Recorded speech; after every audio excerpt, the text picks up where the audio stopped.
मध्यम मध्यम बारिश पड़ रही है, मौसम बहुत सुहाना है और बाजार का मौसम भी पहले यानी कि पिछले सप्ताह की तुलना में सुहाना हुआ है। तो आप सभी का हृदय की गहराइयों से स्वागत और आज की अदालत की विधिवत शुरुआत करते हैं। बाजारों में क्या चल रहा है इसको समझते हैं। तो बहुत इंटरेस्टिंग चार्ट्स हैं, उनकी तरफ बढ़ते हैं। तो सीधे बिना समय खोए चार्ट्स का रुख करते हैं और सबसे पहला चार्ट जो आपके पेश नजर है, ये चार्ट है निफ्टी का। भाई देखिए, निफ्टी में एक गैप बना और ये गैप पिछले 2 सप्ताह में पूरी तरह से फिल हो गया। ये अपने आप में अच्छी बात है।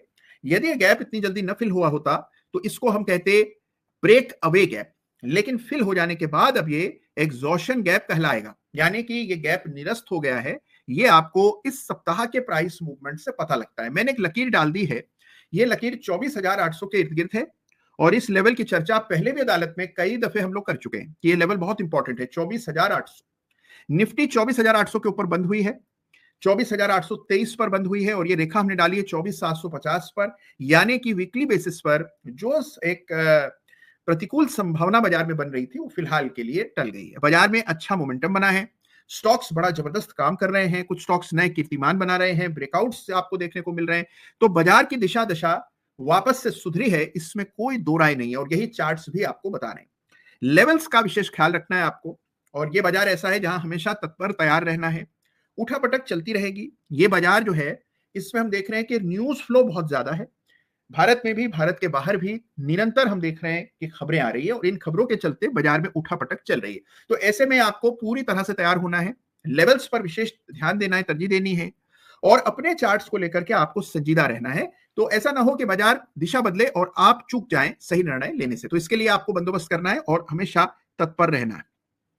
ये आपके सामने जो चार्ट अभी है ये निफ्टी का चार्ट है। हम इसमें तेजी देख रहे हैं और हम देख रहे हैं कि एक मेजर गैप फिल हुआ है, ब्रेकआउट आता हुआ दिख रहा है। अब देखिए चार्ट पर अगला मेजर लेवल कौन सा है। ये लेवल तो देखिए बहुत इंपॉर्टेंट लेवल है और इसे पहचानना कोई विशेष बात नहीं है। तो आइए इस लेवल को देखते हैं। ये लेवल है, ये स्तर है और ये लेवल आया 24,900। 24,900 पार होगा तो निफ्टी हाईएस्ट लेवल क्लोज देगा और ब्रेकआउट आएगा, शॉर्ट कवरिंग देखने को मिलेगी। कई सारे लोग ये मान बैठे थे कि बाजार में बस यहीं से टॉप लग गया है, गिरावट आएगी। अभी भी काफी लोगों की धारणा यही है और ये जो लोग हैं, जैसे ही बाजार 25,000 के मनोवैज्ञानिक स्तर को पार करेगा तो आपको देखिए बड़ी छटपटाहट होगी उन लोगों को जिनके पास शॉर्ट की पोजीशन, उनके सामने कोई विकल्प नहीं बचेगा और उस समय मजबूरन बालात उनको अपनी अपनी जो पोजीशन हैं उससे एग्जिट करना पड़ेगा और जब वो एग्जिट करेंगे तो उसे शॉर्ट कवरिंग कहते हैं। शॉर्ट कवरिंग बहुत आनंद फानंद में की जाती है और उसका प्रभाव बाजार पर पड़ता है और अगर वो लेवल्स आते हैं तो आपको एक बड़ा मोमेंटम बनते हुए दिखेगा। तो ये लेवल्स को क्रिटिकली वॉच करें। Markets are back in the grip of bulls, ये चीज याद रखिए। बुल्स फिर एक बार हावी हो गए हैं और ये आपको चार्ट्स पर स्पष्ट देखने को मिलता है। आपको याद होगा कि अभी जब पिछले सप्ताह गिरावट आई और हमने देखा कि निफ्टी एक ही दिन में काफी अंक गिर गया, ये बात मैं कर रहा हूं 2 सप्ताह पहले की, जब ये बड़ा गैप डाउन हुआ था निफ्टी में, ब्रेकडाउन हुआ, खाड़ी में दोबारा से जंग की परिस्थितियां पैदा हो गई, लोग बड़े परेशान हो गए, चिंतित हो गए, सबने अपनी पोजीशंस काटना शुरू किया, जहां पर प्रॉफिट था वहां एग्जिट किए और उस समय इसी अदालत में मैंने आपको कहा था कि इस बात को याद रखिए कि आप इंडिविजुअल चार्ट्स देखिए, हर चार्ट को अलग से एग्जामिन कीजिए। अगर चार्ट पे एग्जिट का संकेत है तो निकलिए, बाखुशी निकलिए, लेकिन अगर एग्जिट संकेत नहीं है तो प्रीएम्प्ट करके ये सोच करके भाई निकल जाते हैं, अभी तो मौका है, बाद में मौका मिले ना मिले, ये सोचकर एग्जिट मत कीजिए। निर्णय चार्ट के आधार पर कीजिए, अपने भावनाओं से प्रेरित होकर के अपने भय को हावी होने ना दें अपने ऊपर और निर्णय करें चार्ट्स और साक्ष्य के आधार पर। यह बात मैंने इसी अदालत में कही और उसके बाद आपने देखा कि वापस से बाजार में मोमेंटम बन रहा है। अभी भी लेवल्स बिल्कुल साफ हैं, लेवल्स को चार्ट पर अंकित कर लें और ये लेवल्स अगर भंग होते हैं तो आप जानते हैं कि आपको बाजार को किस दिशा में जाते हुए देखना है। तो यह है बाजार की दशा। निफ्टी में सुधार है, आइए देखते हैं कि क्या यह सुधार बैंक निफ्टी तक भी फैला है। यह बैंक निफ्टी है, सुधार यहां पर भी है, लेकिन यह गैप फिल कर पाने में अभी तक सफल नहीं हुआ।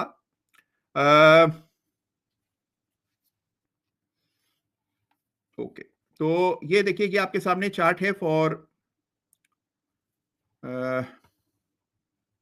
बैंक निफ्टी और हम देख रहे हैं कि बैंक निफ्टी में सुधार है, लेकिन अभी बैंक निफ्टी में ब्रेकआउट नहीं आया है और तेजी हमें देखने को मिल रही है, कुछ सुधार देखने को मिल रहा है। एक अच्छी बात है बैंक निफ्टी के इस चार्ट पर। ठीक है, एक बड़ा फायदा है इस चार्ट पर, एक बड़ी इंटरेस्टिंग चीज है और वो ये पैटर्न है। आपको याद होगा यदि आप पिछले सप्ताह अदालत में थे, नहीं थे तो आप मिस कर गए। लेकिन अगर आप पिछले सप्ताह अदालत में थे तो मैंने यहां एक पैटर्न का जिक्र किया था, जो पैटर्न बनता कम है लेकिन बहुत ही इंटरेस्टिंग कैंडलस्टिक पैटर्न है, 2 कैंडल्स में तैयार होता है। यहां उपस्थित किसी व्यक्ति को याद है कि मैं किस पैटर्न की ओर चर्चा कर रहा हूं? वाह, हमने कौन से पैटर्न की बात की थी पिछले सप्ताह? वाह, बहुत बढ़िया। तमाम लोग पिछले सप्ताह भी थे और तुरंत पहचान गए पैटर्न को। इस पैटर्न को ट्विजर बॉटम पैटर्न कहते हैं। 2 कैंडल्स का पैटर्न होता है और दोनों कैंडल के लोज जो हैं वो इक्वल होते हैं, तो इसको ट्विजर बॉटम पैटर्न कहा जाता है। और यही ट्विजर बॉटम पिछले सप्ताह हमने देखा, पहचाना, और इस सप्ताह आप देखें तेजी बनती दिख रही है। बैंक निफ्टी में गैप यहां पर बना था, तो इस गैप को मार्क करेंगे। ये लेवल 51,300 का है, ये स्तर पार होगा तो बैंक निफ्टी में भी आपको वापस से कुछ मोमेंटम बनते हुए दिखेगा। अगला रेजिस्टेंस चार्ट पर यहां है, तो ये 52,650 के स्तर हैं। तो 51,325 और 52,650 ये 2 स्तर बैंक निफ्टी के लिए आपको महत्वपूर्ण मान करके चलना है। तो 2 स्तर मैंने चार्ट पर आपको बताए। तो बैंक निफ्टी मुकाबले में कमजोर दिखता है, इसमें कोई शंका नहीं होना चाहिए। दोनों की तुलना की जाए तो निफ्टी मजबूत, बैंक निफ्टी मुकाबले में कमजोर दिखता है। लेकिन बैंक निफ्टी में भी सुधार हो रहा है। गैप पूरा हुआ तो बैंक निफ्टी में भी अच्छा उछाल होगा। शॉर्ट्स यहां पर भी अच्छे खासे बने हुए हैं और अच्छी बात यह है कि कई सारे बैंक स्टॉक्स के चार्ट्स पर भी अच्छे पैटर्न्स बनते हुए नजर आ रहे हैं। यदि आप बैंक निफ्टी ट्रेड करते हैं, बैंक निफ्टी में रुचि रखते हैं, बैंक निफ्टी के चार्ट को निरंतर देखते हैं, तो आपके लिए यह भी जरूरी है कि न केवल बैंक निफ्टी बल्कि उसके घटक यानी कंपोनेंट्स को भी आप देखें। तो सारे कंपोनेंट की और स्पेशली उन कंपोनेंट्स को जिनका वेटेज बहुत है, जिनका भारी असर पड़ता है, जिनके उतार चढ़ाव का असर बैंक निफ्टी के उतार चढ़ाव पर पड़ता है, उन स्टॉक्स के चार्ट्स को आपको जरूर से इवेल्युएट करना चाहिए, जरूर देखिए उनको। तो अगर आप ये देखें बैंक निफ्टी में, तो बैंक निफ्टी का चार्ट है। आगे बढ़ते हैं, फटाफट कई सारे चार्ट्स कवर करने हैं, इसके बाद सीधा डाउ जोन्स पर चलते हैं। और डाउ जोन्स में क्या देख रहे हैं हम? अरे ब्रेकआउट है डाउ जोन्स में, अरे वाह। तो ब्रेकआउट होना ही चाहिए क्योंकि पिछले सप्ताह डाउ जोन्स को मिला था चार्ट ऑफ द वीक का खिताब। आप में से शायद कुछ लोग पिछले सप्ताह चार्ट ऑफ द वीक देख पाए होंगे, कुछ लोगों का मिस हो गया होगा। तो मिस हो गया हो तो तुरंत प्रभाव से पिछले सप्ताह का चार्ट ऑफ द वीक देखिए।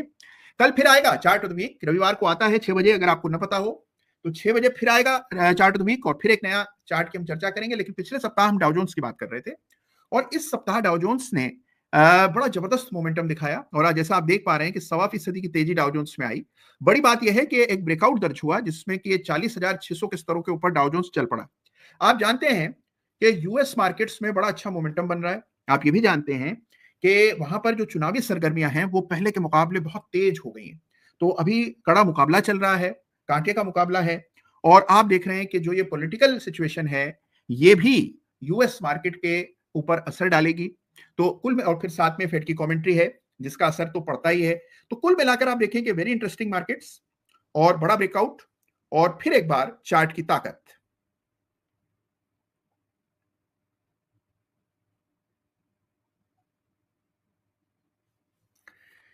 तो ये डाउ जोन्स है। अब आइए नेस्डेक को एक नजर देखते हैं।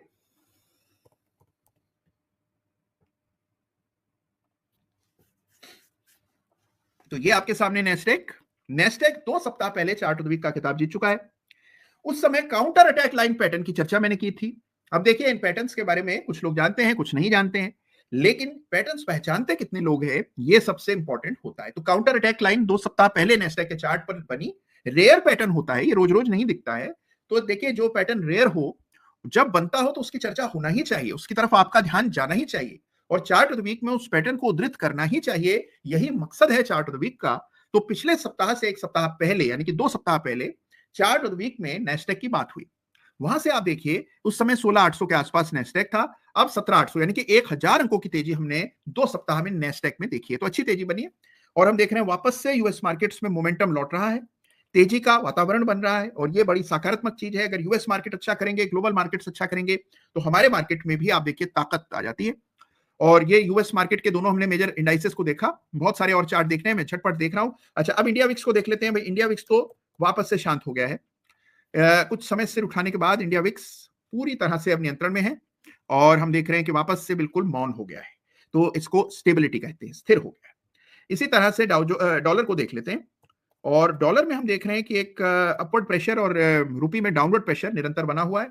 ये स्थिति अभी भी ज्यों की त्यों है, हालांकि कुछ सुधार हुआ है। ये वीकली चार्ट है और वीकली चार्ट पर आप देखिए एक ब्रेकआउट हुआ था 83 के आसपास, उस समय 83-50 के आसपास उस समय डॉलर को चार्ट ऑफ द वीक का खिताब मिला था। वहां से तेजी आई और हमने देखा 84 के ऊपर गया कुछ समय के लिए और अब आप देख रहे हैं कि 83-75 के आसपास डॉलर ट्रेड कर रहा है।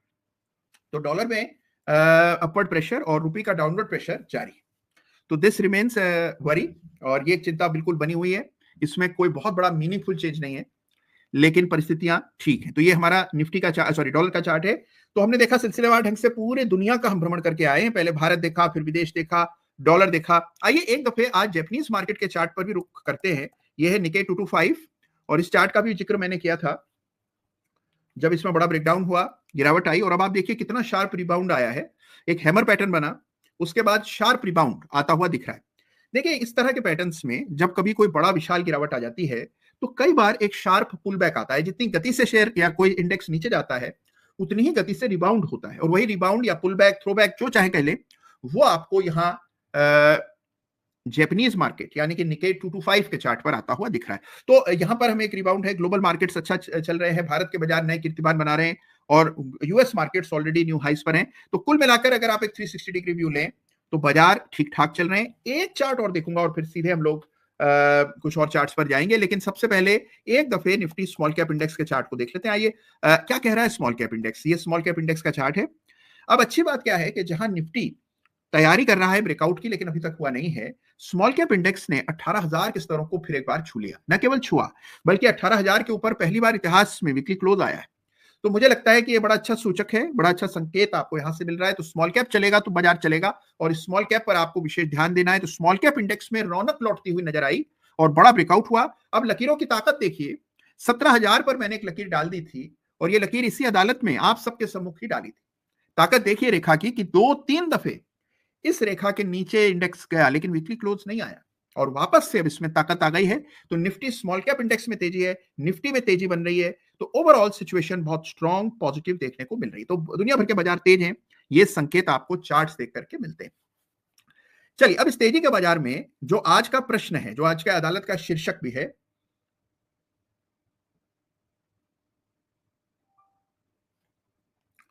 वो ये है कि ये तेजी किसकी है, इस तेजी में कौन कमा रहा है, किसने कमाया है। तो उस पर हम लोग चर्चा करेंगे आज की अदालत में। और बहुत विशेष ये बात है जो कि मैं चाहता हूं कि आप लोग बड़े ध्यान से सुने कि कौन कमा रहा है इस तेजी में, इस पर हम लोग चर्चा करेंगे। अरे वाह, बहुत बढ़िया। और इसके अलावा देखिए बड़े अच्छे संदेश आ रहे हैं। हमारे ओम मोक्षिता पांडे जी हैं, उनका प्रश्न है कि स्त्री 2 आपने देख ली है क्या। अरे वाह, पहला सवाल ही इतना इंपॉर्टेंट है, लेकिन बिल्कुल अभी मैंने नहीं देखी है, लेकिन योजना है देखने की। आप लोगों के रिव्यूज अच्छे होंगे तो मैं अवश्य देखूंगा। गिरीश कंजवानी साहब है, उनका एक सुझाव है, वो ये कह रहे हैं कि सर चार्ट का सेशन अलग होना चाहिए। अच्छा, आप ये कहना चाहते हैं कि भाई बातचीत करें और काफी सारे जो सप्ताह भर की चीजें उन पर हम चर्चा एक अलग कार्यक्रम में करें, और फिर चार्ट्स की चर्चा किसी अन्य कार्यक्रम में करें। भाई सुझाव तो आपका दमदार है गिरीश जी, इस पर मैं विचार करूंगा, और एक आम राय भी लूंगा जनता से कि भाई लोगों का, बाकी लोगों का, क्योंकि चैनल तो ये सभी का है, तो बाकी लोगों का इस विषय में क्या मत है, ये जन सर्वेक्षण करने के बाद निर्णय किया जाएगा। लेकिन आपने सुझाव अच्छा दिया, धन्यवाद आपका। और अच्छा वाह, बहुत बढ़िया। अच्छा, एक हमारे अंकित जी का सवाल ले लेते हैं। वो ये कह रहे हैं सर 4 साल से ज्यादा हो गए हैं आज मुझे अदालत देखते देखते। अरे वाह, बहुत बढ़िया। तो शुरू से नियमित रूप से अंकित जी अदालत में आते हैं। एनएससी के शेयर लेना चाहते हैं लंबी अवधि के लिए, कैसे लूं, और जब वह लिस्ट होगा तो क्या फायदा होगा, मार्गदर्शन दें। देखिए अब क्या होता है कि एनएससी के शेयर्स को लेने का तर्क क्या है, व्हाट इज द लॉजिक। देखिए सबसे इंपॉर्टेंट क्या है कि एक डुओपोली है, हमारे देश में 2 एक्सचेंजेस हैं, एक लिस्टेड है जो बड़ी एक्सचेंजेस हैं, इसके अलावा छोटी रीजनल एक्सचेंजेस कई सारी हैं जो कि कुछ डिफंक्ट हैं, कुछ चलती हैं, लेकिन जो बड़ा एक्सचेंज का मार्केट है उस डुओपोली है, वहां 2 मेजर प्लेयर्स हैं, एक एनएससी, दूसरा बीएससी। बीएससी लिस्टेड है, हम सब जानते हैं, और बड़ी जबरदस्त तेजी बनी उसमें, क्योंकि बाजारों में जब इतनी तेजी है, सबको निवेश करना है, तो सभी लोग एक्सचेंज के माध्यम से ही निवेश करते हैं। साथ में एक्सचेंजेस ने एक बहुत जबरदस्त म्यूचुअल फंड का प्लेटफॉर्म बनाया, और आजकल आप देखिए नई कंपनियां लिस्ट हो रही हैं, एसएमई का जो प्लेटफॉर्म है वो भी बड़ा जबरदस्त काम कर रहा है। तो एक्सचेंज के आप 100, 12, 25 हैं, बहुत जबरदस्त काम भारत के एक्सचेंजेस कर रही हैं। और ये प्लेटफॉर्म बिजनेस है, क्योंकि इसमें क्या है कि एक बार प्लेटफॉर्म बन जाता है तो उसके बाद गाड़ियां तो आती जाती रहती हैं, लेकिन नए नए शेयर तो लिस्ट होते ही रहेंगे। केवल आपको प्लेटफॉर्म बनाना है, और वो प्लेटफॉर्म दोनों बड़े ही उन्नत उत्कृष्ट प्लेटफॉर्म भारत में बन चुके हैं। अब बीएससी के मुकाबले एनएससी का वायदा कारोबार ज्यादा है, बड़ी एक्सचेंज है, तो एनएससी की लिस्टिंग को लेकर के बड़ी उत्सुकता है, और इसीलिए वो ग्रे मार्केट में यानी कि अनलिस्टेड मार्केट में ट्रेड होता है, और बड़े पैमाने पर लोगों ने उसमें निवेश किया हुआ है। अब देखिए समस्याएं क्या है अनलिस्टेड शेयर्स में निवेश करने की। एक तो प्राइस डिस्कवरी पुअर होती है। देखिए अगर आप लिस्टेड स्पेस में कोई शेयर खरीदते हैं, यानी कि उसका भाव तो आपको सामने स्क्रीन पर दिख रहा है, जो भाव आपको दिखेगा वही भाव दूसरे किसी भी अन्य व्यक्ति को दिखेगा, तो सभी के लिए समान भाव होता है, और किसी के साथ कोई भाव को लेकर भेदभाव नहीं होता है, जबकि अनलिस्टेड स्पेस में प्राइस डिस्कवरी पुअर होती है, पता ही नहीं होता है कि भाव असल में क्या चल रहा है। कुछ शेयर्स जिनकी खरीद फरोख्त बहुत ज्यादा है लिस्टेड स्पेस में, मिसाल के तौर पर एनएससी, यहां पर फिर भी दाम काफी हद तक ठीक ठाक दाम मिल जाते हैं। तो एनएससी अगर आप लंबी अवधि के लिए निवेश कर रहे हैं तो इस बात में कोई दो राय नहीं है कि एक बड़ा प्लेटफॉर्म क्रिएट हो गया है, ये प्लेटफॉर्म लंबे समय तक चलेगा। कुछ लोग कहते हैं कि भाई ये जो वायदा कारोबार को कम करने के लिए मुहिम चल रही है, अगर ये मुहिम रंग लाती है तो एनएससी पर इसका बड़ा प्रतिकूल असर पड़ेगा। हो सकता है शॉर्ट टर्म तात्कालिक प्रभाव पड़े, लेकिन अंत में इस प्रकार की कंपनियां जो कि इतने वर्षों में तैयार होती हैं, जिनका इतना बड़ा डुओपोली मार्केट शेयर होता है, उनको विस्थापित करना, हटा देना अपने स्थान से लगभग नामुमकिन सा होता है। तो ये कंपनियां बहुत समय तक चलती हैं और बड़ी वैल्यू क्रिएट करती हैं। और देखिए बाजार का विस्तार तो निरंतर हो ही रहा है, नए डीमैट खाते खुल रहे हैं, हर महीने डीमैट खाते जो नए खुलते हैं उनकी संख्या बढ़ रही है, तो नए लोग बाजार की ओर आकर्षित हो रहे हैं। और यदि ये क्रम चलता रहा तो इसका बड़ा लाभार्थी होगा एनएससी। तो एनएससी बहुत जबरदस्त फ्यूचर प्रोस्पेक्ट्स हैं, कॉमन सेंस है, और ये डेफिनेटली जब लिस्ट होगा तो उस समय भी इंटरेस्ट बनेगा।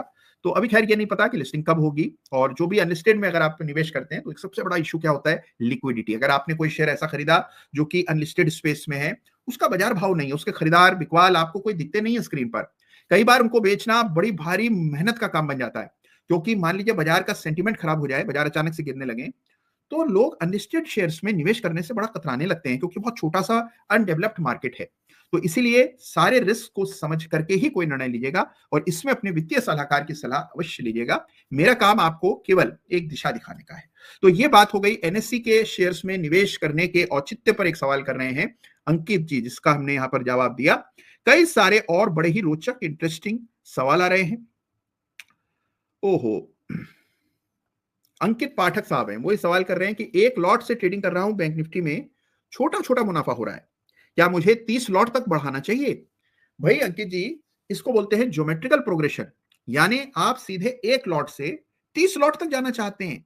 भाई अंकित जी, जिस प्रकार से ये बिल्कुल वैसा ही हुआ कि अगर आप पहली क्लास में पढ़ रहे हैं और आप कहते हैं कि मैं पढ़ रहा हूं, अच्छा छोटा छोटा कुछ थोड़ा बहुत पढ़ाते हैं, एबीसीडी वो सब समझ आ जाता है, अब मैं सोच रहा हूं कि 12वीं क्लास की पढ़ाई शुरू करूं सीधे। तो देखिए पहले आपको चरणबद्ध तरीके से वहां तक पहुंचना पड़ेगा, इसका एक क्रम है। धीरे धीरे करके अपने रिस्क को बढ़ाएं, धीरे धीरे करके लॉट्स को बढ़ाएं, अपने सिस्टम को जांचते रहिए, अलग अलग परिस्थितियों में वो कैसा असर दिखाता है, कैसी उसको सफलता मिलती है, इसको जांचते रहिए। और उसके बाद जैसे जैसे आप कदम फूक फूक कर आगे बढ़ेंगे, एक समय आएगा जब आप 30 लॉट तक स्वयं स्वतः पहुंच जाएंगे। लेकिन सीधे 1 से 30 अगर जाना चाहते हैं तो ये अपने आप में बड़ी समस्या है, ऐसा कतई मत कीजिएगा। क्योंकि देखिए होता क्या है, कई बार ऐसा लोग कहते हैं सबसे बड़ा इशू क्या है चार्टिंग और ट्रेडिंग में, वो है स्केलिंग अप। स्केलिंग अप बहुत बड़ा इशू है। स्केलिंग अप का मतलब यह है कि देखिए मान लीजिए आप एक प्रकार की ट्रेडिंग करते हैं, कोई भी आपकी स्ट्रेटेजी है, उसमें अच्छा खासा रिजल्ट आ रहा है। अब सवाल यह है कि उस छोटी क्वांटिटी में तो आप अच्छा काम कर रहे हैं, नतीजे भी अच्छे आ रहे हैं, आपको अपने ऊपर आत्मविश्वास भी बढ़ रहा है, कुछ पैसा भी आपने कमा लिया तो आत्मविश्वास और बुलंद हो जाता है। लेकिन फिर आपने सोचा कि कब तक ये छोटी क्वांटिटी ट्रेड करेंगे, ये क्वांटिटी को बढ़ाया जाए। जैसे ही आप क्वांटिटी को बढ़ाते हैं, आप ये रियलाइज करते हैं कि बढ़ी हुई क्वांटिटी के साथ ट्रेड करना पूरी तरह से दूसरा ही खेल है। वहां पर अगर हल्का सा लॉस हो जाता है, जो अभी इतनी मेहनत से पैसा जोड़ा था, वो एक ही ट्रेड या 2-4 ट्रेड में ही निकल जाता है, और फिर आप अपने आप को वहीं पाते हैं जहां इस मेहनत के पहले आप थे।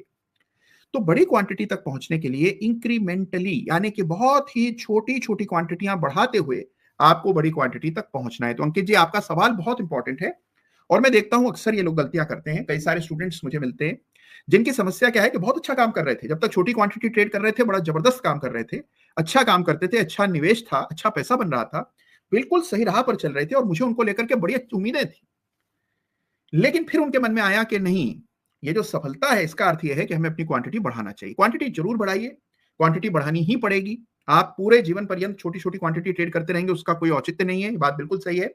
लेकिन क्वांटिटी बढ़ाने का एक तरीका है, अपने रिस्क को बढ़ाने का, अपने रिटर्न्स को बढ़ाने का एक तय तरीका है। धीरे धीरे धीरे करके इंक्रीमेंटली पोजीशन को बढ़ाया जाता है। उसके क्या फॉर्मूले हैं ये आप नौकरी से आजादी कार्यक्रम में जानते हैं।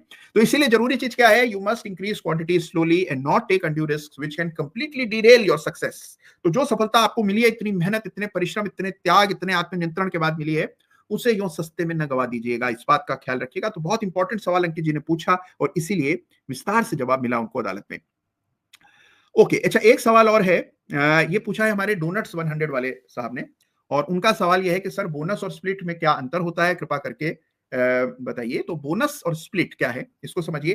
देखिए, स्प्लिट क्या है कि मान लीजिए कोई स्टॉक है जिसका भाव बाजार में बढ़ता जा रहा है क्योंकि उसकी इक्विटी छोटी थी, कम शेयर्स इश्यू हुए थे, तो अब उसका भाव बढ़ गया है। मान लीजिए जैसे एमआरएफ आप जानते हैं कि 1.25 लाख रुपए का शेयर है, एक शेयर 1.25 लाख रुपए का। बर्कशायर हैथवे का शेयर है जिसका भाव बहुत ज्यादा है। बहुत सारे शेयर दुनिया भर में जो बहुत ज्यादा मूल्य का शेयर हो जाता है, तो एक शेयर लेना भी बड़ा भारी काम है। आज अगर आपको कहा जाए एमआरएफ के 10 शेयर ले लो, तो 10 शेयर लेने में भी पसीने आ जाएंगे क्योंकि इतना पैसा एक साथ लगाना पड़ता है। तो जहां पर जब साइज बढ़ जाती है शेयर की और आप चाहते हैं कि बाकी लोग उसमें हिस्सा लें, जैसे हमारे वाले नहीं चाहते हैं कि बाकी लोग हिस्सा लें, वो कहते हैं कि आपको अगर निवेश करना है तो पूरा आपका इरादा होना चाहिए, आप एक लंबे समय के निवेशक होने चाहिए, तभी आप उसको खरीदें। लेकिन कुछ कंपनियां अपने शेयर्स को विभाजित कर देती हैं, उसको विभक्त कर देती हैं, कई सारे हिस्सों में बांट देती हैं। तो इसको स्प्लिट कहते हैं। स्प्लिट में कंपनी की ओर से कोई खर्चा नहीं है, कंपनी किसी प्रकार का कोई रिवॉर्ड अपने निवेशक को, अपने शेयर होल्डर को नहीं दे रही है, वो केवल उस शेयर को बांट करके आपको दे रही है। तो अगर आपका शेयर था, उसकी फेस वैल्यू 10 रुपए की थी, आमतौर पर जब लिस्टिंग होती है तो फेस वैल्यू 10 रुपए की होती है, उसको 5 में विभाजित कर दिया तो एक शेयर 2 रुपए की फेस वैल्यू का हो जाता है। कंपनी का कोई स्पेंड नहीं होता, आपको किसी तरह का रिवॉर्ड नहीं मिलता है। हाँ, खरीद फरोख्त बढ़ जाती है, स्प्लिट की वजह से लोगों के लिए खरीदना बेचना आसान हो जाता है, ये बात जरूर है, लेकिन कोई रिवॉर्ड थ्योरेटिकली कोई वैल्यू पास ऑन आपको नहीं मिलता है। इसके मुकाबले अगर आप बोनस मिलता है तो बोनस शेयर होल्डर को डिविडेंड या रिवॉर्ड करने का एक तरीका है, जहां हम कहते हैं कि ठीक है, आपके शेयर तो जैसे थे वैसे ही रहेंगे, लेकिन हम आपको उसके साथ साथ उतने ही शेयर या उससे कुछ कम शेयर बोनस स्वरूप एडिशनल दे रहे हैं, तो ये बोनस कहलाता है। वैसे देखें तो इन दोनों का असर लगभग सेम सा दिखता है चार्ट्स पर, लेकिन बोनस में कंपनी को खर्च करना पड़ता है। कंपनी अपने जो पैसा उनके पास जमा होता है वो शेयर होल्डर को एक तरह का रिवॉर्ड, एक तरह का डिविडेंड डिस्ट्रीब्यूशन का तरीका है, एज अपोज टू स्प्लिट जिसमें कि कंपनी को कोई इसका असर नहीं पड़ता है। तो बोनस स्प्लिट से बेहतर होता है निवेशक के पर्सपेक्टिव से, ये बात मान करके चलिए। अच्छा, बहुत सारे और सवाल आ रहे हैं और बड़ा अच्छा सवाल डोनट जी ने किया। इसके बहाने कई सारे लोग हैं जिनको बोनस और स्प्लिट के बीच में कई बार दुविधा हो जाती है कि दोनों चीजें हैं क्या असल में। और कई बार लोग बड़े उत्साहित हो जाते हैं, मुझे कहते हैं सर इसमें इस कंपनी में तो बहुत अच्छी कंपनी है, इसमें तो स्प्लिट आया है। तो स्प्लिट आना कोई बहुत बड़ी बात नहीं है, स्प्लिट आने में कंपनी को कोई मशक्कत नहीं करनी पड़ी, आप ही के शेयर को बांट कर आपको दे रहे हैं। तो अब आप छोटी छोटी क्वांटिटी, एक तरह का है कि हमने अपना बड़ा नोट था उसको खुला करवा लिया। मान लीजिए आपके पास 500 रुपए का नोट है, आप उसको खुला करवा लेते हैं और आपको 100 रुपए के 5 नोट मिल जाते हैं, तो इसको स्प्लिट कहते हैं। बस ये मान करके चलिए। चलिए अब देखिए कई सारे और प्रश्न आ रहे हैं, मैं प्रश्नों पर आता हूं। गुड मॉर्निंग कह रहे हैं फर्स्ट स्टेप साहब, मार्गदर्शन और टीवीएस मोटर्स मांग रहे हैं दीपक सारडा साहब। और हाँ, एक इलॉजिकल गाय। पहली बात तो ये मान लेना कि आप इलॉजिकल हैं, बहुत बड़ी बात है। लेकिन इन्होंने कहा है कि सर मैं इस चैनल पर बिल्कुल नया हूं। सबसे पहले तो आपका स्वागत करेगा पूरा परिवार हमारा, यानी कि जितने हमारे जो भी हम लोग साथ इस चैनल में जुड़े हुए हैं, जिसकी जनसंख्या 11 लाख से ऊपर है, हम सभी लोग आपका हृदय से स्वागत करते हैं टीआईजी साहब। और इन्होंने कहा है कि अदालत मुझे कैसे हेल्प कर सकती है ट्रेडिंग में। भाई, अदालत आपको पूरे बाजार का अभी क्या सिचुएशन चल रही है इसका पूरा एक लोडाउन मिल जाता है अदालत में। साथ में आपको वो चीजें पता लगती हैं जो अन्यथा नहीं पता लगती on a real life situation, यानी कि जो कुछ हम बात कर रहे हैं ये सब रियल है, ये किताबी बातें नहीं है, ये रियल प्रैक्टिकल चीजें हैं जो धीरे धीरे करके अदालत में हर सप्ताह जुड़ने से आपको पता लगती हैं। तो आपसे मेरा निवेदन यह है कि कुछ सप्ताह आइए, कुछ सप्ताह जब आप नियमित आएंगे, ऑटोमेटिकली आपको अदालत का क्या फायदा है ये धीरे धीरे समझ आने लगेगा। तो बहुत स्वागत है आपका और उम्मीद करता हूं मैं कि हर सप्ताह अदालत में आप दिखाई पड़ेंगे। अच्छा, इनके अलावा बड़े अच्छे संदेश आ रहे हैं। अच्छा, एक हमारे संजीव कुमार जी, वो कहते हैं मैं अदालत में रेगुलर हूं और इन्फी के मंथली चार्ट पर इन्हें इनवर्स हेड एंड शोल्डर के दर्शन हुए हैं। ये जानना चाहते हैं कि क्या इन्होंने इस पैटर्न को ठीक से पहचाना है। तो आइए इसको ले लेते हैं। और एक सवाल है हमारे विशाल पारिक साहब का, वो ये कह रहे हैं कि मेरा सवाल कभी नहीं लेते हैं आप। अरे आज ही लिया है विशाल जी। सवाल इनका यह है कि यूपीएल के चार्ट पर क्या इनवर्स हेड एंड शोल्डर है। तो एक ही पैटर्न है इनवर्स हेड एंड शोल्डर, लेकिन सवाल दो लोगों ने दो अन्य चार्ट पर किया है। हेड एंड शोल्डर इनवर्स हमें देखना है on Infosys and eight the same time on this chart for UPL. तो दोनों चार्ट को झट से देखते हैं और फिर कुछ और पहले के लंबित सवाल है उनको भी मैं लूंगा। तो सबसे पहले तो यूपीएल देख लीजिए।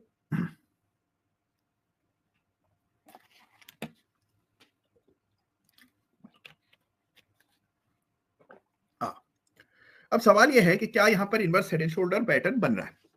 तो आपने बिल्कुल सही पहचाना पैटर्न, यहाँ निश्चित रूप से inverse head and shoulder pattern बन रहा है। आइए पैटर्न को अंकित कर दें चार्ट पर, तो कुछ इस तरह से नजर आएगा। तो ये ब्रेकआउट देखने को मिल रहा है। This is your left shoulder, this is the head, this is the right shoulder, this is the neck line, this is the breakout. तो बिल्कुल सही पहचाना आपने और बहुत बहुत साधुवाद आपको पैटर्न ठीक पहचानने के लिए। यूपीएल के इस वीकली चार्ट पर बन रहा है inverse head and shoulder pattern, इसमें कोई शंका नहीं। आइए इन्फी के चार्ट पर क्या inverse head and shoulder pattern बन रहा है इसको भी समझ लेते हैं। पैटर्न एक, चार्ट अनेक। तो ये inverse head and shoulder pattern क्या इन्फोसिस के मंथली चार्ट पर बन रहा है, ये था सवाल। देखिए इसको कहा जा रहा है left shoulder, head, right shoulder, neckline breakout this month.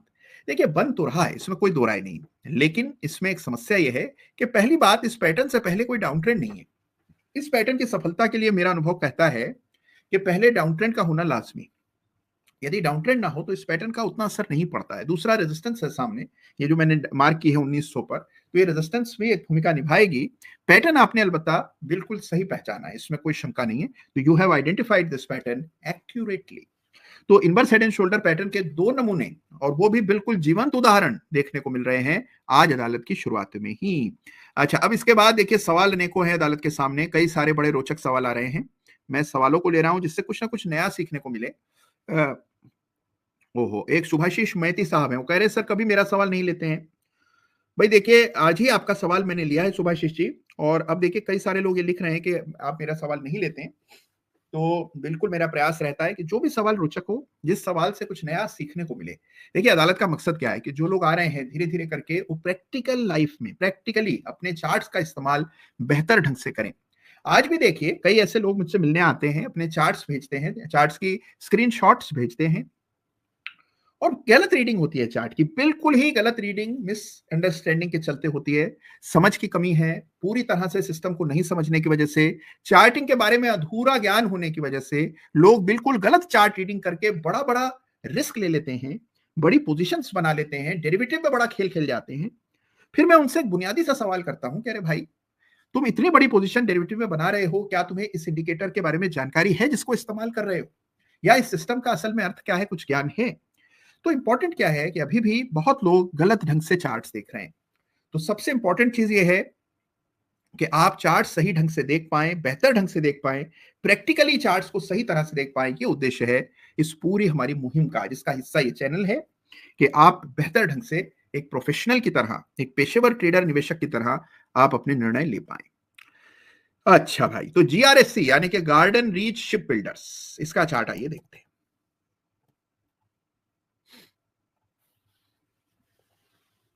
अरे ये तो कुछ और खुल गया। ये हमें देखना है GRSE यानी कि गार्डन रीच शिपिंग। हाँ, अब इसमें चिंता की वजह है इस सप्ताह की, इस महीने की गिरावट। इस महीने देखें तो 26% स्टॉक गिरा है। वीकली बेसिस पर यदि देखा जाए तो चार्ट पर हमने एक बड़ी तूफानी तेजी 26,000 तक, 2800 तक देखी थी, और उसके बाद वापस 1800 यानी कि 1000 अंक स्टॉक नीचे गिर गया, तो बड़ी गिरावट आई, इसमें कोई दो राय नहीं।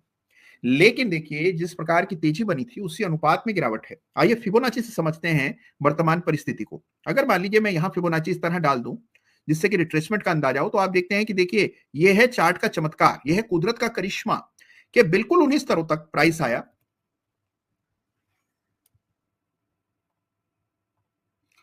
यानी बिल्कुल 50% फिबोनाची रिट्रेसमेंट हुआ है on this chart for GRSC। तो जो बड़ा है उसका नीचे आना तय है, नीचे तो आता ही है करेक्शन में, डिप में। अगर कोई स्टॉक इस प्रकार से तीव्र तेजी दिखाता है तो मेरा अनुभव ये कहता है गिरावट भी उसमें शार्प होती है, फास्ट होती है, और यही होता हुआ इस चार्ट पर दिख रहा है गार्डन रीच के। और लेकिन जो स्ट्रक्चर है उसमें कोई फेरबदल नहीं है, अभी भी तेजी बनी हुई है, और 50% फिबोनाची रिट्रेसमेंट लेवल तक प्राइस करेक्ट हुआ है। बड़ा रेजिस्टेंस अब 1981 1981 पर है। 1981 पार होगा तो फिबोनाची टर्न अराउंड आपको चार्ट पर देखने को मिलेगा, और 2000 के ऊपर स्टॉक मजबूत हो जाएगा। तो इन लेवल्स को ध्यान में रखिएगा। जो फिबोनाची मैंने प्लेस किया है इसको भी ध्यान से समझने का प्रयास कीजिएगा। आप कैसे फिबोनाची डालते हैं उससे इसकी तुलना कीजिएगा। तो देखिए क्या होता है कि जिस प्रकार कोई भी साइंस है, कोई भी आर्ट है, उसमें छोटी छोटी चीजें हैं, डिटेल्स हैं, जो कि सारा असर डाल देती है। लोग मुझे कहते हैं सर हमें तो हेड एंड शोल्डर देखना बड़े अच्छे से आता है, हेड एंड शोल्डर किसको नहीं आता है? लेकिन सवाल यह है कि क्या आप उसकी बारीकियां जानते हैं, क्या उसमें जो छोटे छोटे नुक्ते हैं वो पहचानते हैं? तो कोई भी एनालिसिस जो है इसमें डिटेल्स का बड़ा भारी रोल होता है, और यहां पर आप देख रहे हैं कि एक मेजर सपोर्ट तक प्राइस करेक्ट होकर के आ गया है। तो सपोर्ट पे ट्रेड हो रहा है garden reach ship builders, 50% Fibonacci retracement level पर फिलहाल ट्रेड करता दिख रहा है। ओके,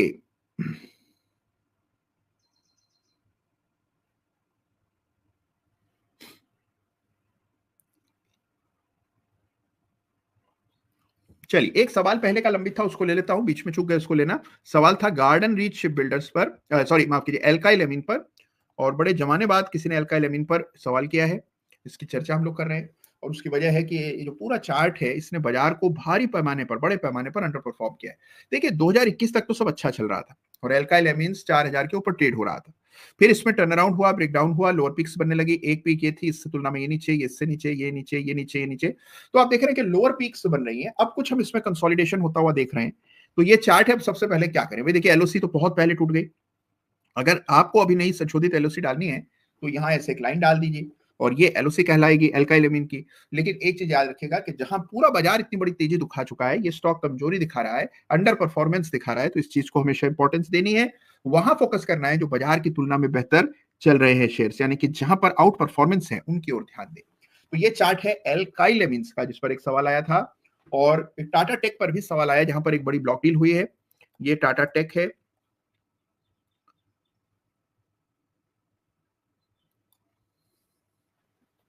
ये टाटा टेक्नोलॉजीज है, और हमने देखा टाटा टेक्नोलॉजीज लिस्टिंग के बाद गिरावट आई, गिरावट के बाद सपोर्ट आया, सपोर्ट के बाद तेजी बन रही है।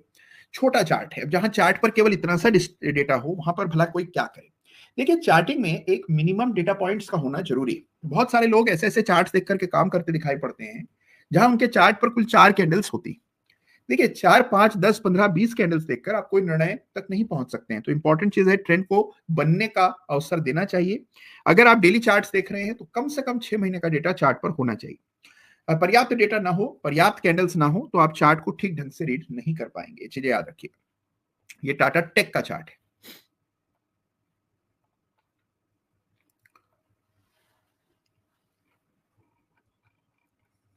अच्छा, अभी किसी ने सवाल दाग दिया है एचयूएल पर।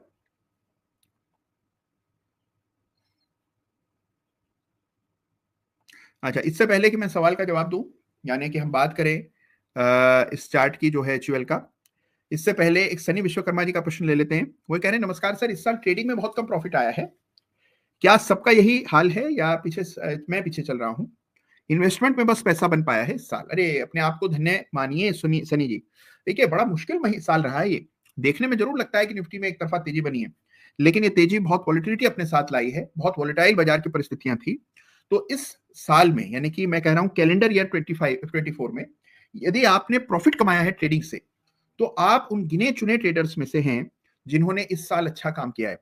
तो आपको अपने आप को इसके लिए शाबाशी देनी चाहिए। बड़ी उपलब्धि है, कॉन्ग्रेचुलेट करना चाहिए, मामूली बात नहीं है। तो पहली चीज सनी जी, आप प्रॉफिट में हैं, ये बहुत बड़ी बात है। दूसरी चीज, इन्वेस्टमेंट में पैसा बनाए तो अच्छी बात है, चिंता मत कीजिए। बाजार में ऐसी परिस्थितियां बनती बिगड़ती रहती है। कुछ समय आएगा जब आपको लगेगा भाई आप ही कमा रहे हैं, बाकी कोई नहीं कमा रहा। कभी लगता है सब कमा रहे हैं, हम ही नहीं कमा पा रहे हैं। तो ये परिस्थितियां बाजार में आती रहती हैं। सब इमोशनल खेल है और इससे आपके सोचने समझने की शक्ति पर फर्क पड़ता है। तो बाजार में इस तरह के कई सारे इमोशनल ट्रैप्स हैं जिनसे गुजरना पड़ता है, और ये भी एक प्रकार का इमोशनल ट्रैप है जिसके कारण आपको मानसिक त्रासदी कई बार झेलनी पड़ती है। ओके, इसके बाद सनी जी के कमेंट्स के बाद आइए अब चलते हैं आगे। कुछ चार्ट्स की चर्चा करनी थी और एक सवाल आया है हमारे गौरव शर्मा जी का। वो कह रहे हैं, request for video on SME IPO not yet published, it will help us know SME IPO to apply, kindly share views on HAL. अच्छा, एचएएल से पहले एचयूएल पर बात करेंगे, लेकिन गौरव शर्मा जी ने जो दूसरी बात कही वो है कि एसएमई आईपीओ पर आपके वीडियो अभी तक नहीं आए हैं। तो देखिए प्रयास हमारा जारी है। मुझे लगता है कि बहुत बड़ा एक्शन हो रहा है एसएमई स्पेस में और इसको जरूर से हम सबको ध्यान से समझना चाहिए।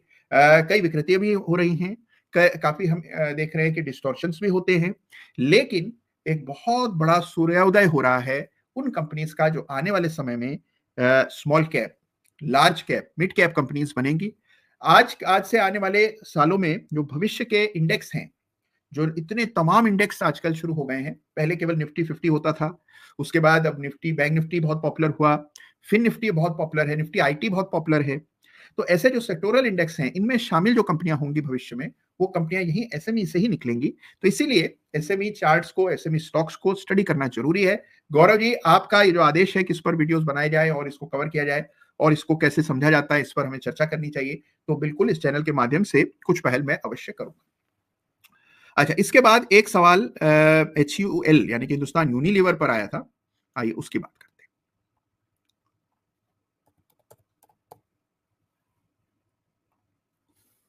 ये लीवर है और तेजी बनी, ब्रेकआउट हुआ, 2700 2800 चला गया और लीवर भी लाइफ टाइम हाई लेवल्स के करीब ट्रेड कर रहा है। एक रेजिस्टेंस है यहाँ पर, ये रेजिस्टेंस लगभग 2800 पर है, 2800 से मामूली बढ़त के साथ ट्रेड कर बिल्कुल रेजिस्टेंस पर है एचयूएल। 2800 पार हुआ तो लीवर में ब्रेकआउट होगा।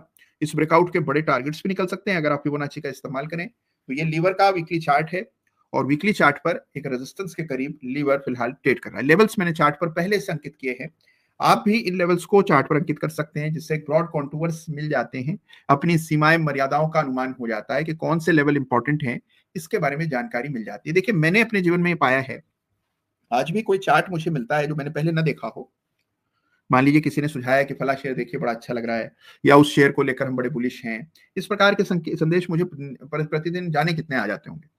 तो सभी में कोई नया चार्ट देखा जाए तो सबसे पहले उसको बिना किसी इंडिकेटर के बिल्कुल सादा चार्ट देखिए, 2-5 मिनट उसमें लगाइए और इसमें जो लकीरें हैं वो डाल दीजिए चार्ट पर, जो अहम लकीरें हैं वो चार्ट पर अंकित कर दें। आप देखेंगे आपको और कुछ एनालिसिस करने की आवश्यकता नहीं पड़ेगी। ये साधारण सा सिंपल नो फ्रिल्स एनालिसिस जो है ये यही पर्याप्त तो होता है अधिकांश परिस्थितियों में। ठीक है, इंडिकेटर एनालिसिस से, पैटर्न से नए इंसाइट्स मिलते हैं, नई चीजें पता लगती हैं, चार्ट को देखने के लिए मदद मिलती है, दो चार्ट्स के बीच में तुलना करने में मदद मिलती है। लेकिन जो चार्ट का स्ट्रक्चर है जो कि आपको रेखाओं से मिलता है, मुझे लगता है कि उसका कोई पैरेलल नहीं है। तो 5-7 मिनट कोई भी चार्ट आपके सामने लाया जाए तो उसमें लकीरें अवश्य डाल करके देखिए। तो लाइनें आपने डाली और लाइनें ठीक डली हो तो एनालिसिस चार्ट पे 4 लग जाते हैं। तो ये लीवर का चार्ट है और हम देख रहे हैं रेजिस्टेंस के करीब लीवर ट्रेड कर रहा है। हाँ, एक चीज बताऊं आपको, जब कोई स्टॉक रेजिस्टेंस के करीब होता है और मान लीजिए आपने चार्ट पर लाइंस डाली, प्राइस बढ़ रहा था, सब लोग स्टॉक के गुणगान कर रहे थे, लगता था जाने क्या लेवल्स आ जाएंगे इसमें, लेकिन रेजिस्टेंस सामने है, तो हमें हमेशा तरजीह सुनी सुनाई बातों और उस चार्ट की चर्चा कितनी हो रही है उससे ज्यादा आपको इस बात पर ध्यान देना है कि चार्ट क्या कह रहा है, रेजिस्टेंस कहाँ है, मेजर लेवल्स कौन से इंपॉर्टेंट है, इनकी ओर ध्यान दें। तो ये सिंपल लाइंस जो हैं ये आपके एनालिसिस को उधार देती हैं, जो आप किसी और एनालिसिस से हासिल नहीं कर सकते हैं। तो 5 मिनट लगाकर कोई नया चार्ट आपके सामने लाया जाए तो उसमें अवश्य से आपको जरूर देखना चाहिए रेखाएं डाल करके। चलिए, इसके अलावा और बहुत से सवाल आ रहे हैं। अच्छा,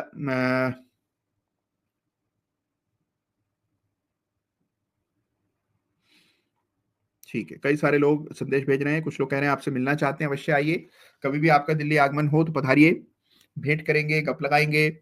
देखिए एक बात मैं आपको बताता हूँ, एक ट्रेडर का दुख दूसरा ट्रेडर ही समझ सकता है, तो इसीलिए जरूरी है अपने उन सभी हमसफर लोगों से मिलने का जिनको आपके दर्द का अनुभव हुआ है, जो आपको समझते हैं, इस बाजार के रिस्क को समझते हैं, कितना ये सॉलिटरी जर्नी है, कितनी लोनली जर्नी है, इसका अंदाजा जिन लोगों को है। देखिए थोड़ी फिलोसफिकल बात कर रहा हूँ, हो सकता है आपको ठीक ना लगे, लेकिन जो दिल में आया वही बोल रहा हूँ। This is a solitary road, जहां पर कि आप अकेले सफर कर रहे हैं और बाजार में अगर आपको सफलता मिल रही है तो भी और आपको नुकसान हो रहा है तो भी, कोई भी और आपके इस रिस्क रिवॉर्ड की जो जर्नी है, जो ये पूरा जो प्रोसेस है, इसको समझ नहीं पाएगा। तो ये काम जो है बड़ा एकाकी हो जाता है, लोनली हो जाता है, और इसीलिए जरूरी है कम्युनिटी के साथ रहना। ये जो हमारा चैनल है इसके माध्यम से एक परिवार बना है, इस परिवार में बहुत एक आत्मसम्मान है, सब में एक दूसरे के प्रति सम्मान है। तो ये जो कम्युनिटी है इसमें ही आप अपनी बात कह सकते हैं। तो कभी भी आप दिल्ली आए तो जरूर मिलिएगा, मिलके मुझे बड़ा हर्ष होगा। तो ये कभी किसी ने सवाल किया था कि आपसे कैसा मिला जा सकता है, तो उसका मैं उत्तर दे रहा हूं। ओके,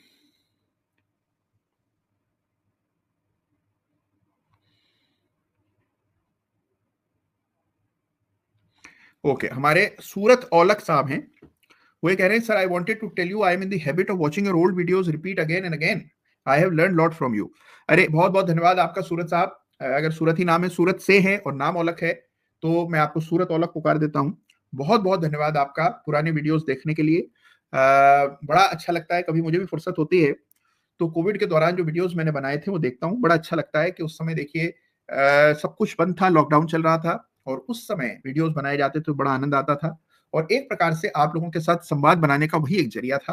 बाकी सभी लोग अपनी अपनी जगह पर बंद थे, तो उस दौर में वो वीडियोस बनाए। तो आपका बहुत बहुत धन्यवाद सूरज साहब, आपने अगर वो वीडियो अभी भी देखते हैं आप, चलिए, और उसमें बहुत कुछ सीखने योग्य है। जो लोग नए हैं चैनल पर, मैं सबसे आग्रह करूंगा कि कुछ समय निकाल कर पुराने वीडियोस देखिए, कुछ ना कुछ नया सीखने को मिलेगा और वही मकसद है इस चैनल का कि आपका एनालिसिस बेहतर हो, नई चीजें आपको सीखने को मिले।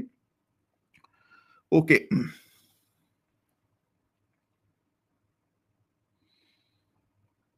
अच्छा, एक सवाल अभी अभी आया, किसने पूछा है भाई, ये सवाल किया है हमारे संजय भावसार ने और संजय जी का प्रश्न ये है कि कुणाल जी, ऑटो सेक्टर में त्योहारी सीजन में और तेजी बाकी होगी या नहीं, क्योंकि वैसे ही ऊपर है। भाई देखिए, एक चीज आपको बताता हूँ, जो चीजें बड़ी साफ नजर आती हैं संजय जी, जैसे कि अब कई बार लोग कहते हैं कि भाई आमतौर पर मानसून के दिनों में निर्माण कार्य रुक जाता है, इसलिए सीमेंट के शेयरों में गिरावट आती है, मानसून समाप्त हो जाने के बाद तेजी बनेगी। देखिए, जो सीजनैलिटी है, उसी प्रकार से अभी आपने बात की कि क्या त्योहारी सीजन में ऑटो की शेयर्स की कीमतें बढ़ेंगी। देखिए, ऐसा हो रहा है कि ऑटो के शेयर्स की कीमतें बढ़ रही हैं, लेकिन उसका सीधा संबंध त्योहारों से है, ये जरूरी नहीं है। तो देखिए, सबको पता है कि त्योहारी सीजन आएगा, सबको पता है कि ये इवेंट आने वाला है, ये टाइम आने वाला है, इस सीजनैलिटी का बेनिफिट इस सेक्टर को मिलने वाला है। और कई सारे ऐसे सेक्टर्स हैं जहां सीजनैलिटी होती है, यानी कि एक सीजन में तो बड़ा अच्छा काम आता है, उसके बाद लीन सीजन होता है, और फिर आप देखिए कि बिल्कुल ब्रिस्क सीजन होता है। ऐसा सभी बहुत बिजनेसेस में। मिसाल के तौर पर देखिए होटल इंडस्ट्री। अब होटल इंडस्ट्री में क्या है कि आमतौर पर विदेशी पर्यटक भारत में सर्दियों में आते हैं, और गर्मियों में भारत में बहुत कम विदेशी पर्यटक आते हैं, क्योंकि इतनी गर्मी पड़ती है। तो एक सीजनैलिटी है उस बिजनेस में, उनके जो डेटा आता है। और फिर देखिए, सर्दियों में ही शादियां भी ज्यादा होती हैं, कई इवेंट्स होते हैं, तो इस वजह से सीजनैलिटी उस बिजनेस में रहती है। लेकिन दिस इज ऑलरेडी नोन, कुछ नई चीज नहीं है, ये सब जानते हैं। तो जो चीज सब जानते हैं, उसका असर बहुत सीमित हो जाता है। तो ये चीज याद रखिएगा। तो इसको बहुत ज्यादा तरजीह न दीजिए, क्योंकि नॉलेज सभी के पास है। तो जो चीज सबको पता है, उसका इंपैक्ट कम होता है। चलिए, इसके बाद अरे वाह, फिर एक बार लोग सवाल करने लगे हैं नायका, जोमेटो, एफएल इंडिया, इस तरह के शेयर्स के बारे में। और ये देख करके मुझे खुशी हो रही है कि फाइनली ये इस प्रकार के शेयर्स जो कि लोग भुला चुके थे, जिन्होंने बड़ा दर्द दिया है, उसमें हम वापस से सुधार बनते देख रहे हैं। ये एफएल इंडिया का चार्ट है, लकीर मैंने डाली थी 1480 के आसपास, ये टूटी और उसके बाद से अच्छा मोमेंटम बना, 1630 का भाव हो गया है। एलओसी इसको मान करके चलिएगा, ऊपर वाली लाइन को। इसी प्रकार से अगर आप चार्ट देखें फॉर नाइका, जिसका अभी प्रश्न किया किसी ने, तो नाइका यानी एफएसएन ई कॉमर्स वेंचर्स, और इसका चार्ट देखिए तो इस सप्ताह क्या गजब का कैंडल बना है, बड़ा बुलिश कटाना कैंडल, एक ही सप्ताह में 17% की तेजी। और बड़ी बात यह है कि ये 207 की रेजिस्टेंस पार हुई, नए कीर्तिमान बना रहा है स्टॉक, और बहुत से लोगों को राहत मिल रही है जो पहले के फंसे हैं, जिन्होंने ये पूरा जो ये समय है देखा, गिरावट देखी, और बाकी बाजार इस दौर में बढ़ रहा था, ये शेयर लगातार नीचे जा रहा था, और 400 रुपए का शेयर 100 रुपए तक फिसला। अब वापस इसमें कुछ ताकत आती हुई दिख रही। तो नाइका में तेजी, नाइका में तेजी है। एफएल इंडिया अभी देखा आपने, पेटीएम देखिए, पॉलिसी बाजार देखिए, ये पॉलिसी बाजार का चार्ट है। तो ये जो पूरा स्पेस है, यानी कि टेक्नोलॉजी ड्रिवन कंपनीज का, नए जमाने की कंपनीज का, इसमें हम तेजी देख रहे हैं। तो एक बहुत बड़ा सुपर साइकिल है। ऐसी कंपनियां जो कि टेक्नोलॉजी ड्रिवन है, जो डिजिटल इकोनॉमी से संबंध रखती हैं, वहां पर हम एक नया चेंज आते हुए देख रहे हैं। तो इसको बड़ी गंभीरता से लीजिएगा। और एक समय पर हम लोग बात करते थे कि ऐसी कई सारी कंपनियां, राशन शेयर्स मैंने इनको नाम दिया था, तो वो शेयर्स वापस से अब कुछ ताकत चार्ट्स पर दिखा रहे हैं बड़े अंतराल के बाद। तो उन चार्ट्स को स्टडी कीजिएगा। ये पॉलिसी बाजार है, देखिए 1700 तक चला गया, एक समय पर 600-700 रुपए पर ट्रेड करता था। तो कई सारे टेक स्टॉक्स हैं जहां पर मोमेंटम दिख रहा है। ओके, अच्छा, अब देखिए सवाल बहुत सारे आ रहे हैं। एक फिनो पेमेंट बैंक पर हमारे राधे चोपड़े साहब का सवाल है। फिनो पेमेंट बैंक,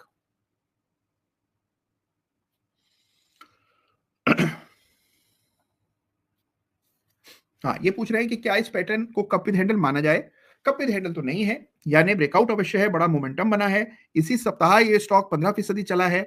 ये ब्रेकआउट का स्तर है 366 पर।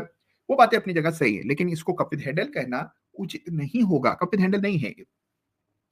अच्छा, अब देखिए, जो सवाल मैंने आज शीर्षक में आपसे किया है कि ये तेजी किसकी है, यानी कि ये जो तेजी चल रही है, इस तेजी में सर्वाधिक लाभ किसको हुआ है। अच्छा, एक हमारे विक्रम द्विवेदी साहब हैं, वो ये कह रहे हैं कि सर मैं आपके दोनों स्मॉल केस का सब्सक्राइबर हूं। हमारे दो स्मॉल केस हैं, एक है मोमेंटम मैट्रिक्स और दूसरा है वेल्थ क्रिएटर स्मॉल केस। दोनों स्मॉल केस में जुड़े हैं विक्रम द्विवेदी साहब, कह रहे हैं कि अच्छे रिटर्न्स आए, अनएक्सपेक्टेड आए हैं। और वो कह रहे हैं कि एलओसी, क्योंकि जीआरएससी की बात अभी हमने की थी, विक्रम जी शायद आपने मिस कर दिया, थोड़ा रिवाइंड करके पीछे देखेंगे तो आपको लेवल्स का पता लग जाएगा। हमारे मिथिलेश राय जी का एक कमेंट पढ़ देता हूं। You are not only a leader, you are a teacher. अच्छा, वो कह रहे हैं कि भाई देखिए, आपको हमारी गलतियां बतानी है, केवल तारीफ नहीं करनी है। तो मैं बिल्कुल सही कह रहे हैं मिथिलेश जी, जहां गलतियां बताने की आवश्यकता होती है, बिल्कुल संकोच के बिना गलतियां मैं बताता हूं। लेकिन जहां प्रशंसा करनी चाहिए, और कई बार क्या होता है कि बहुत कम लोग हैं जो ट्रेडर्स को वो सहारा देते हैं, उस प्रकार का उनका हौसला अफजाई करते हैं, तो काम करना जरूरी है कई बार, तो उसी प्रयास करता हूँ मित्रेश जी। वैसे आपका सुझाव मैं जरूर याद रखूंगा। तो विक्रम जी, अगर आप पुराना चार्ट्स पुराना आज का शुरुआत में देखेंगे तो हमने बात की थी गार्डन रीच शिप बिल्डर की।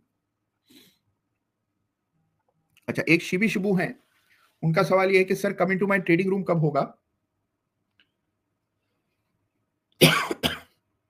बहुत जल्द इसकी व्यवस्था होगी और पूरी जानकारी मैं आपको दूंगा। तो coming to my trading room जब हम करेंगे तो जरूर उसकी हम लोग चर्चा करेंगे।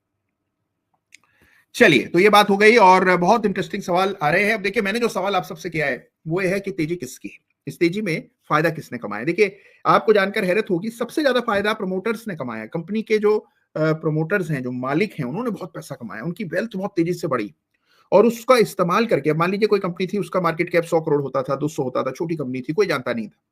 तेजी में हमने देखा है कि उसका मार्केट कैप 1000 करोड़ हो गया है। जिनके मार्केट कैप 1000 थे, उनके मार्केट कैप 5000 करोड़ हो गए हैं। तो 5000 करोड़ की बड़ी कंपनी का मालिक जो है, जो प्रमोटर है, जिसका मेजोरिटी शेयर होल्डर है, उसको सबसे अधिक फायदा इस तेजी में हुआ है। तो इस तेजी में जो सबसे बड़ा पैसा है वो कंपनी के प्रमोटर्स ने कमाया है। अब वो कमाने के बाद क्या करते हैं, उस पैसे को कुछ हद तक कैश आउट करते हैं, या तो कहीं और निवेश कर देते हैं, अपने ही कारोबार में वापस से लगा देते हैं। तो ये एक पॉजिटिव चेन रिएक्शन है जो कि बाजार में चल रहा है। तो बाजार में लिक्विडिटी का केवल एक सोर्स नहीं है, कई सारे सोर्सेज हैं। हम बात करते हैं आमतौर पर कि रिटेल निवेशक एसआईपी के जरिए बाजार में पैसा डाल रहे हैं, हकीकत है। लेकिन इसके अलावा विदेशी पैसा भी आ रहा है, हमारा अपना डोमेस्टिक पैसा चैनलाइज हो रहा है, और जो वेल्थ क्रिएट हो रही है शेयर बाजार में वो भी रीइन्वेस्ट हो रही है। तो इस प्रकार से ये जो तेजी आप बाजार में देख रहे हैं, इसका सबसे बड़ा फायदा कंपनी के प्रमोटर्स को हुआ है। उसके बाद फायदा उनको हुआ है जिन्होंने पेशेंटली शेयर्स को होल्ड किया है। तो एक और चीज जो आपको इस तेजी से सीखना चाहिए वो है कि never doubt the markets till the time you have reason to doubt them. तो केवल इसलिए कि बहुत बढ़ गया है कि पर्याप्त वजह नहीं है। आपको चार्ट पर कुछ टूटता, भंग होता, गिरता दिखता है तो जरूर आप चार्ट्स पर शंका कीजिए, संदेह कीजिए तेजी पर, लेकिन जब तक उसका कोई ठोस वजह नहीं है। कई बार लोग मुझे मिलते हैं और मुझे कहते हैं सर ये तो विश्वसनीय नहीं है, इतनी तेजी कैसे हो सकती है, कोई शेयर दुगना कैसे हो सकता है साल भर में, ये देखना बहुत नीचे आ जाएगा। देखिए, ये पर्याप्त वजह नहीं है। हो सकता है कि शेयर्स नीचे आ जाएं, लेकिन केवल इसलिए कि बढ़ गए हैं, हम ये मानने लगे कि बढ़ी हुई चीज हमेशा नीचे आती है, तो हम जो टेक्निकल एनालिसिस का आधार है, जो बेसिक प्रिंसिपल है, उसके विपरीत सोच रहे होंगे। तो इसीलिए केवल बढ़ गया है ये पर्याप्त वजह नहीं है, बाजार की तेजी का हिस्सा बनना बहुत जरूरी है। तो आज अदालत में गोवा से मेरा जो आपको संदेश है वो है कि it is important to keep participating. तो कई सारे लोग बाजार को की तेजी देख करके थोड़े से विचलित हो गए हैं, संदेह करने लगे हैं। आप बिल्कुल सतर्क होकर के चलिए, सावधान रहिए, लेकिन having said that at the same time it is important to keep participating. तो हिस्सा जरूर लीजिए, न हिस्सा लेने का जो कीमत है वो हिस्सा लेने की कीमत से ज्यादा सिद्ध होगी आने वाले समय में। तो यह